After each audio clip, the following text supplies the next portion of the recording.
MBC 취재 결과 더 큰 의혹이 제기됐던 심우정 전 검찰총장 딸의 외교부 채용과 관련해선 문제가 없었던 게 아니라 아예 제대로 된 조사 자체가 없었다는 사실이 확인됐습니다.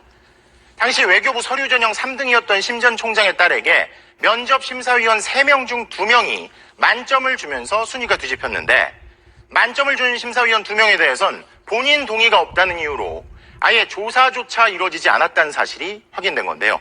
이젠 수사로 밝혀야겠죠. 이어서 신재훈 기자의 단독 보도입니다. 심우정 전 검찰총장의 딸은 국립외교원 기간제 연구직 채용 1년 뒤인 올해 초 외교부 공무직에 지원했습니다. 심 씨의 서류 전형 평균 점수는 75.3점, 2등과는 3점, 1등과는 7점 넘게 차이가 났습니다.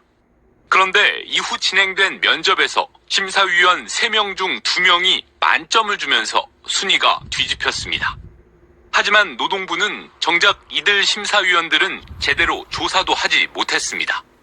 심사위원 3명 중 1명만 전화로 조사했을 뿐 다른 2명은 본인이 동의하지 않는다는 이유로 연락처도 확보하지 못한 걸로 확인됐습니다.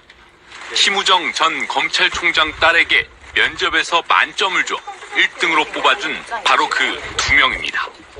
노동부 관계자는 체포나 압수수색 등 강제 수사권이 없는 만큼 조사에 응하지 않아도 처벌할 수 없어 한계가 있다고 설명했습니다.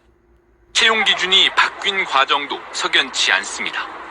외교부는 당초 경제 분야 석사학위 소지자 중 실무 경력 2년 이상을 지원 요건으로 공지했습니다. 하지만 마땅한 지원자가 없다며 한 달 만에 전공 분야를 국제정치로 바꾸었고 결국 국제협력을 전공한 심 씨가 합격했습니다.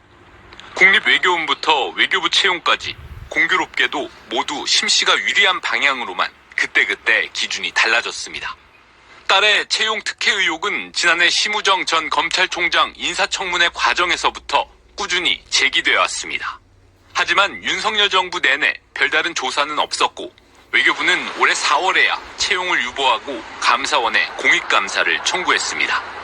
민주당이 앞서 심우정 전 검찰총장과 조태열 전 외교장관 등을 직권남용 권리행사 방해 혐의로 고발한 만큼 채용 과정에 청탁 또는 윗선의 외압이 있었는지는 결국 공수처 수사와 감사원 감사로 확인돼야 할 것으로 보입니다. MBC 뉴스 신재용입니다.